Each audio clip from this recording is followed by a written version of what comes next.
buenas noches, amigos televidentes y radioescuchas de la radio y televisión universitarias. Estamos hoy día aquí un día más con nuestro programa de Viva Mejor, donde los médicos visitamos sus casas y vamos a hacerlo con un tema muy pero muy interesante, que es, y vamos a hablar acerca de los tumores. Tumores que pueden ser benignos o pueden ser malignos. Bueno, entonces empecemos con el tema, mis queridos doctores.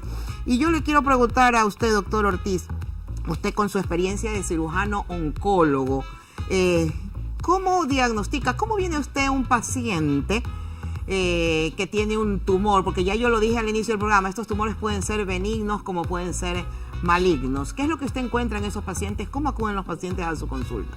Bueno, los pacientes con tumores en general, esto es una patología muy frecuente. Ajá. Porque nosotros y bueno, el público en general, para todos, tumor es cualquier, así entre comillas, cualquier protuberancia, cualquier bolita que la encuentre en cualquier parte del cuerpo, ¿no? ¿Verdad? Hay tumores que los pacientes mismos los encuentran, digamos, que son los tumores que están superficiales, que ellos pueden palparse, o a veces se los ven. Claro, se los ven, se los palpan, o algún familiar lo nota. O algún familiar lo nota, ¿no? A veces abren la boca y encuentran algo que lo ven.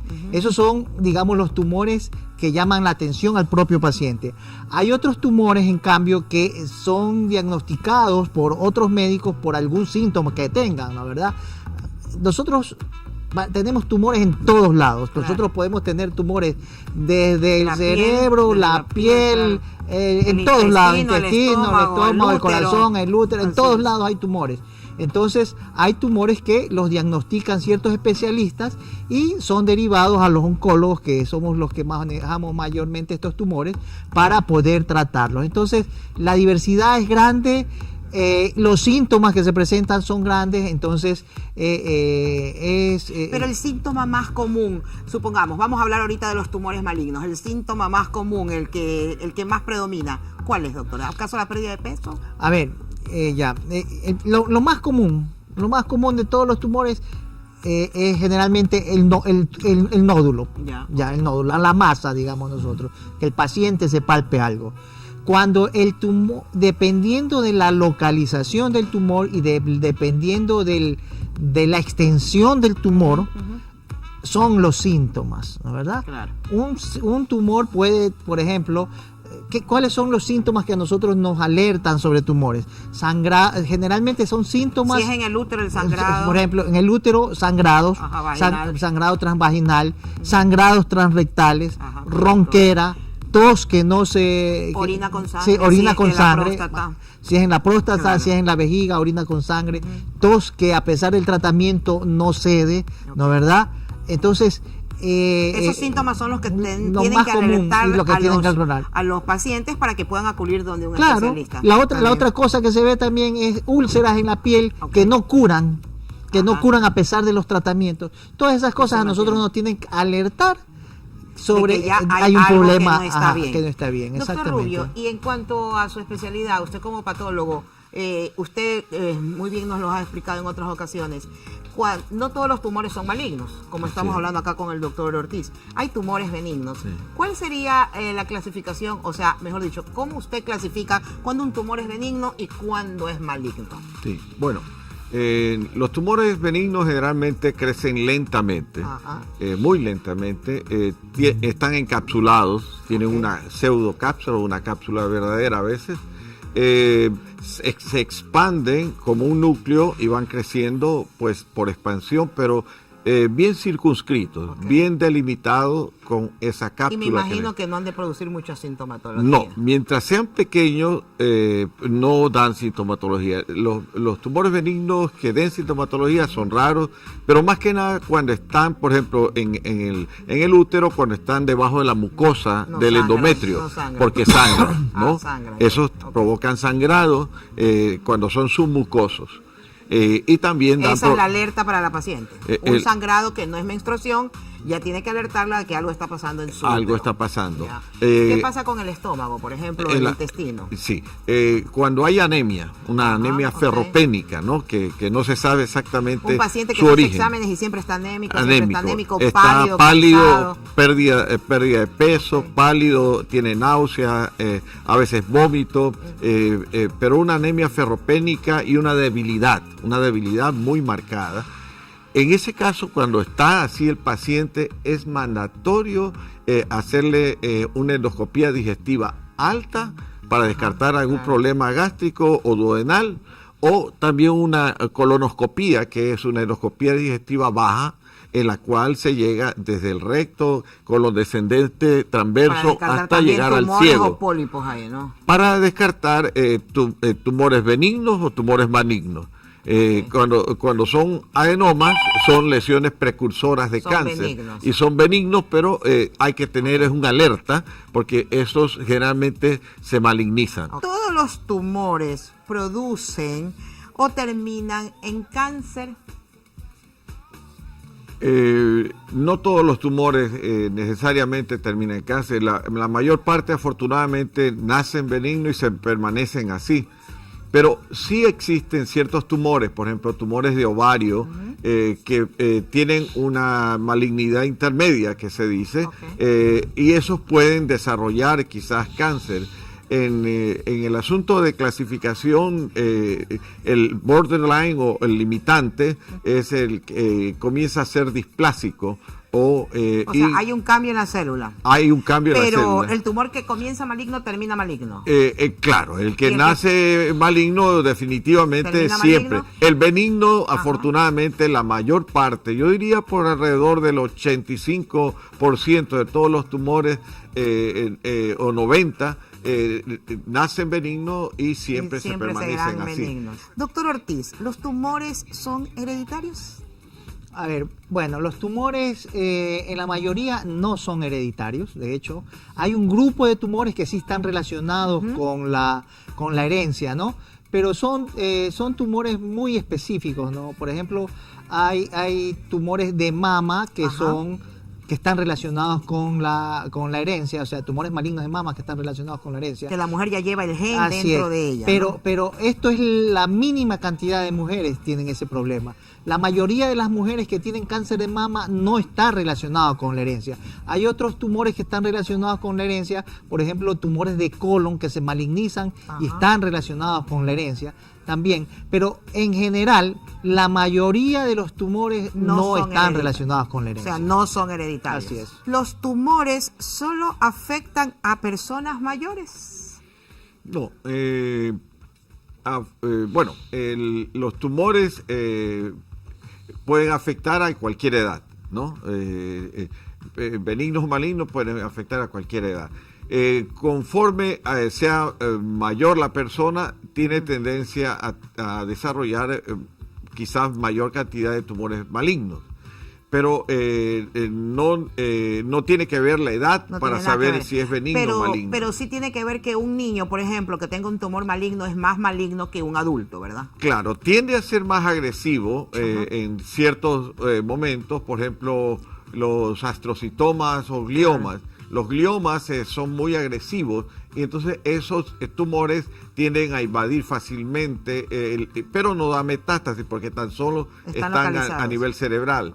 De ahí hay otros tipos de linfomas o leucemias que en niños también es relativamente frecuencia, pero que con el tratamiento que ha progresado en oncología, claro, eso es bueno, afortunadamente hay radio y quimiosensibles y entonces se pueden llegar a curar. Hola, buenas noches. ¿De dónde nos llama? ¿Cómo está? Bien. ¿De dónde nos llama y cuál es su nombre? De Guayaquil y me llamo Natalie Huizamana. Ajá, Natalie, ¿cómo estás? ¿Y cuál es tu inquietud? Tengo una duda. ¿Qué probabilidad tiene un tumor de que se comporte de una forma agresiva y cuáles son los motivos? Ok, perfecto. ¿Qué probabilidades, doctor Ortiz, tiene un tumor? Bueno, mire, los tumores, generalmente los tumores que se comportan de forma agresiva son malignos. Eso es la primera La Claro, primera, porque crecen rápido. Sí, eso, que es agresivo, que crezcan rápido, que invadan estructuras adyacentes. Que no Entonces, están limitados. Sí, o sea, que sí. se vayan, que Ajá. salgan, se hagan metástasis. Entonces, esos son tumores agresivos, esos son tumores malignos generalmente.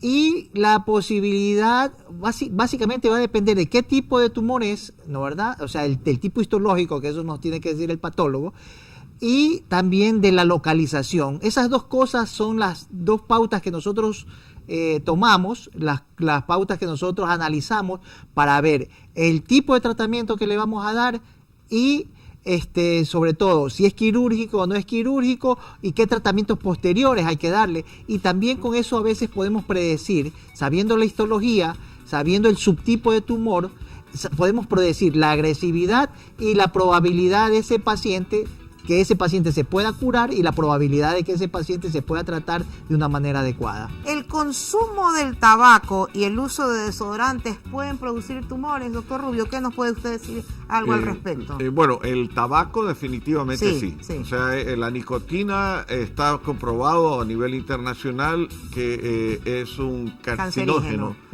muy, muy agresivo.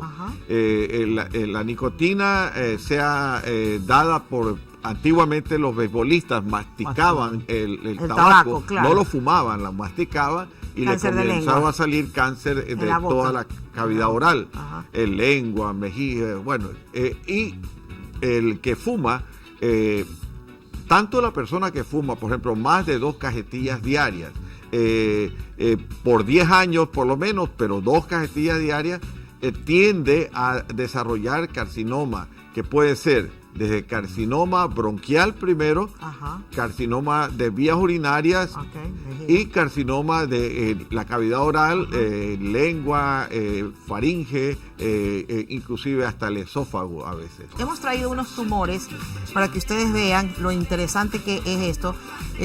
La exposición a veces a los rayos ultravioletas, al sol, no es muy buena, lo hemos dicho aquí en este canal en algunos programas.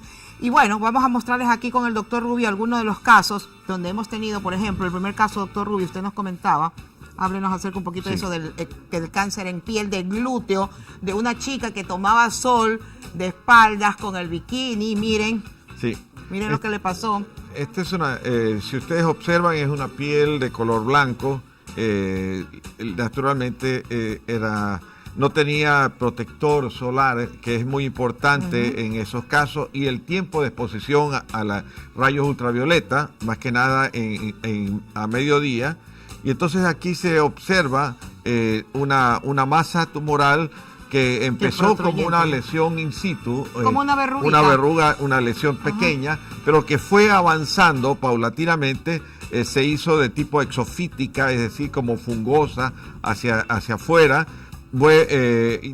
Alrededor fue ulcerando, pero aquí también vemos que el tumor fue aparte dando una invasión hacia la dermis profunda, llegar inclusive hasta la hipodermis y hasta los planos musculares. Entonces esta lesión va invadiendo de manera lateral como también de manera profunda. Así es que ya sabe, si usted tiene la idea de tomar sol, puede hacerlo, pero protéjase, porque esto pasó a la persona que no se protegió con un bloqueador solar efectivo. ¿Y esta lesión de acá, doctor Rubio, qué se también esto tiene que ver con también los nevus atípicos, o sea, los lunares. O los lunares.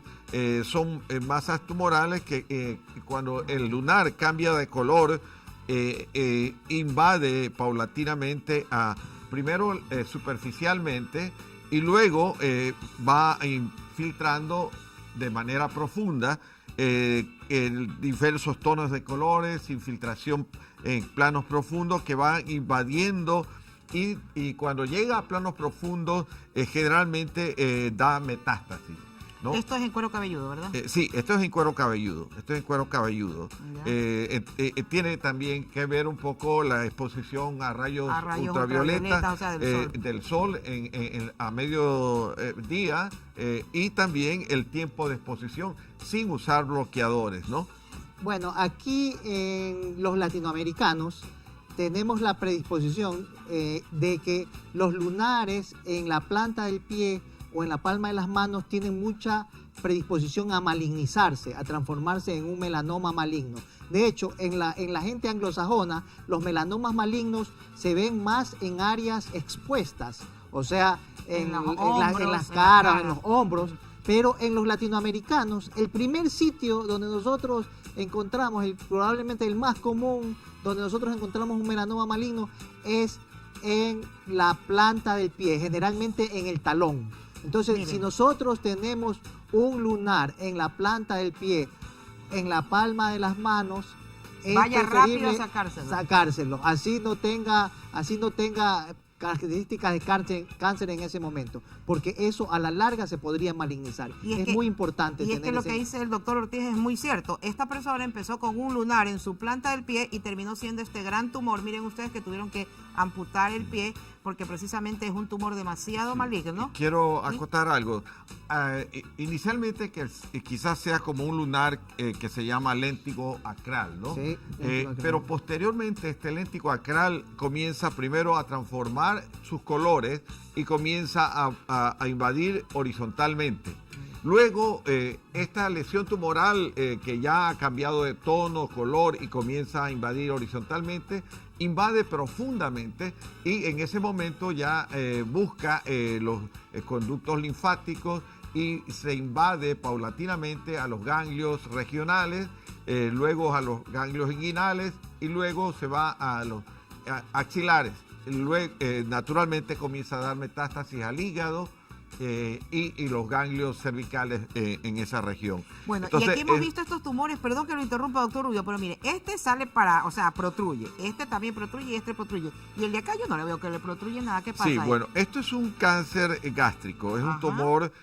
A nivel gástrico, el Helicobacter pylori toma un papel preponderante si es que no recibe el tratamiento adecuado. Si es que el Helicobacter pylori se trata inmediatamente con los antibióticos adecuados, pues naturalmente no hay ningún problema. Pero posteriormente esta lesión puede tornarse infiltrante, maligna a partir del epitelio. Entonces puede ser que salga de manera exofítica, pero también invade de manera excavada o ulcerada, infiltra planos profundos y esto se llama adenocarcinoma. Un adenocarcinoma infiltrante que puede ser de tipo intestinal o puede ser de tipo difuso. El intestinal tiene mucho que ver con las metaplasias de tipo intestinal. Metaplasia quiere decir cambio de un epitelio gástrico por un epitelio intestinal. Y entonces esta metaplasia comienza a volverse displásica, luego atrófica, luego es maligna, anaplásica, y comienza desde la parte del epitelio a invadir la lámina propia, finalmente a la submucosa y llegar hasta la capa muscular propia, que es lo que ha hecho este tumor. ¿Qué signos permiten detectar un tumor en el cerebro? ¿Qué signos permiten detectar un tumor en el cerebro, doctor Ortiz? Bueno, los tumores en el cerebro son tumores que generalmente dan síntomas de déficit, generalmente déficit motores, ¿no? ¿Verdad? O casi eso es una de las cosas más llamativas al principio, pero muchos de los tumores también dan síntomas parecidos a un ataque epiléptico, ¿no? ¿Verdad? Convulsiones. O sea, los síntomas de tumores de cerebro son convulsiones, pueden ser también déficit de alguna función, generalmente alguna función motora, o sea, no puede mover la pierna, no puede mover el brazo, pueden ser déficit de algún sentido, no puede ver, por ejemplo, no puede deglutir. Todo va a depender del sitio específico donde esté relacionado el tumor. También pueden producir alucinaciones, también va a depender básicamente del sitio específico donde esté alojado el tumor de cerebro, ¿no? O sea, son tumores que dan una sintomatología muy variada. Hola, buenas noches. Mi nombre es Margie Guerra. Ajá, Margie, cuéntanos, ¿cuál es tu inquietud? ¿Y de dónde nos llamas? La llamo de Guayaquil. Ajá. Mi inquietud es, yo tuve cáncer de tiroides, pero ya estoy curada porque me la eliminaron. Ajá. Pero yo quería saber qué probabilidades hay de que a mí me aparezca un cáncer en algún otro órgano. En algún otro órgano, ok, perfecto, Margie. ¿Qué edad tienes, Margie? Yo tengo 23 años. 23 años, perfecto. Doctor Ortiz, en su experiencia, ¿qué le Bueno, podemos aconsejar a María? sí, a ver, hablando sobre cáncer de tiroides, la mayoría de los cánceres de tiroides son localizados, ¿no? son focalizados, son cánceres que con cirugía y a veces con yodo radioactivo es suficiente, se curan el 90%. Y no dan metástasis a otro lado. Generalmente no dan metástasis, son unos cánceres muy manejables, son uno de los cánceres que mejor se tratan y mejor pronóstico tienen los pacientes, ¿no? ¿Verdad? Bueno. Sobre todo si son cánceres en personas jóvenes. De ahí la posibilidad de que usted tenga otro cáncer no va a estar relacionada con el problema del cáncer de tiroides. O sea, usted puede tener otro cáncer igual que la población general. Usted no tiene probabilidad aumentada porque generalmente esos cánceres de tiroides no tienen mayor problema en el sentido de que sean, por ejemplo, relacionados con la genética, a menos que sea un subtipo de cáncer que bueno, pues que es uno de los que menos da en tiroides, ¿no? ¿Verdad? Entonces, pero la mayoría de los cánceres de tiroides no tienen ningún problema a posterior. Usted se sanó y tiene que olvidarse Me imagino que le tiene de que eso. haber hecho la tiroidectomía, o sea, Claro, le han de haber hecho tiroidectomía y probablemente le habrán dado tratamiento con yodo radioactivo y lo que tiene que tomar es levotiroxina de por vida. De por vida. Ahora vamos a contestar una llamada que nos ha esperado durante el corte. Hola, buenas noches. Buenas noches. ¿Cómo está? ¿De dónde nos llama? Le estoy hablando de la provincia de Napo. Ajá, ¿y cuál es su nombre? Mi nombre es Yesenia. Yesenia, ¿cuál es su inquietud que tiene? Ya. Mi inquietud es la siguiente. Es sobre mi papá. Ok. Lo que pasa es que él hace unos 6 meses está con el brazo y la pierna como con un adormecimiento, como amortiguado. Y tiene constantes dolores de cabeza. Ya. Ok. Entonces, como tienen... ¿Ha perdido algunos peso? con tumores en el cerebro. Okay. Mi abuela también falleció con esa enfermedad. ¿Ha perdido Sí, peso su también. papá? No. Solamente es la cefalea o el dolor de cabeza, nada más. Sí, pero lo que me preocupa es el hormigueo. adormecimiento de la pierna y el brazo, que es como todo el tiempo un hormigueo, dice el que siente. Ya, ¿en un solo lado? ¿En ambos Solo lados? en el derecho. Ok, perfecto. Yesenia, enseguida vamos a tratar de ayudarla con su inquietud. Doctor Ortiz, ¿qué usted cree que puede hacer lo que está pasando allí? A ver, bueno, mire. Muchas cefaleas, hormigueo del lado derecho. Sí, o sea, bueno, pues... Antecedentes familiares de tumores cerebrales. Bueno, podría haber algún problema de este tipo de tumor, pero ahí la única forma de saberlo es haciendo un estudio de imagen, ¿no? ¿Verdad? Claro. O sea, una tomografía o una resonancia magnética nuclear del cerebro, que eso nos podría quitar todas las dudas, ¿no? ¿Verdad? Porque a veces esos adormecimientos y esas cefaleas también pueden ser por alguna insuficiencia vascular, por ejemplo, a veces tienen trombos en la carótida que no hacen que en una de las carótidas, que la carótida es el vaso sanguíneo que irriga el cerebro, ¿verdad? A veces está cerrado un poco eso y el paciente anda adormecido, anda con debilidad de ese lado, entonces eso hay que investigarlo. Son síntomas muy generales. Que pueden ser muchas cosas, pero de hecho hay que hacerse lo primero que hay que hacer es una tomografía o una resonancia magnética. O sea, para nuclear. poder estar seguros del diagnóstico y confirmarlo, pues, o rechazar en todo caso. Así es que, Yesenia, ya usted sabe cuál es la conducta a seguir. Vaya a un hospital y pues haga que su papito se realice estos exámenes. Tenemos ahora consultas en redes sociales que las vamos a leer para ustedes. Y dice, ¿los tumores son sintomáticos, doctor Rubio? Bueno, ya lo mencionamos. Generalmente todo tumor es silencioso. Cuando son pequeños, normalmente ya da sintomatología cuando ya han crecido. Si son benignos, están comprimiendo alguna arteria, alguna nervio o provocando sangrado. Pero si son malignos, normalmente hay maneras como diagnosticarlo en estadios tempranos. Por ejemplo, en cáncer de cuello del útero, haciéndose un control de Papa Nicolau y podría hacerse una colposcopía si es que hubiese una lesión precursora de malignidad, como puede ser un carcinoma intraepitelial, que lo clasificamos NIC1, NIC2, NIC3, y que naturalmente, de acuerdo a esto, puede hacerse una intervención quirúrgica leve y no tan agresiva y se curan. Es decir, cuando, por ejemplo, el tumor maligno que se diagnostica en estadio temprano se extirpa y no ha dado tiempo para invadir o dar metástasis, entonces tiene buen pronóstico y puede ser hasta curativo. Ah, perfecto. Muchísimas gracias, doctor Rubio. Vamos a leer otra consulta en redes sociales que dice: ¿existe algún tipo de tratamiento efectivo en la actualidad para poder contrarrestar estos tumores, doctor Ortiz? Bueno, o sea, de hecho, los tumores, hablando de los tumores malignos, que yo creo que eso es lo que se refiere la persona. Ahora, si nosotros encontramos el los tumores en estadios iniciales, de hecho ahora la mayoría de los tumores son curables, ¿no, verdad? O tienen un tratamiento que prolonga mucho la vida. Pocos son los tumores, probablemente un 10 o 15% de los pacientes, son pacientes que nosotros no vamos a poder hacer nada. La mayoría, el 85% de los pacientes, nosotros vamos a poder tratarlos.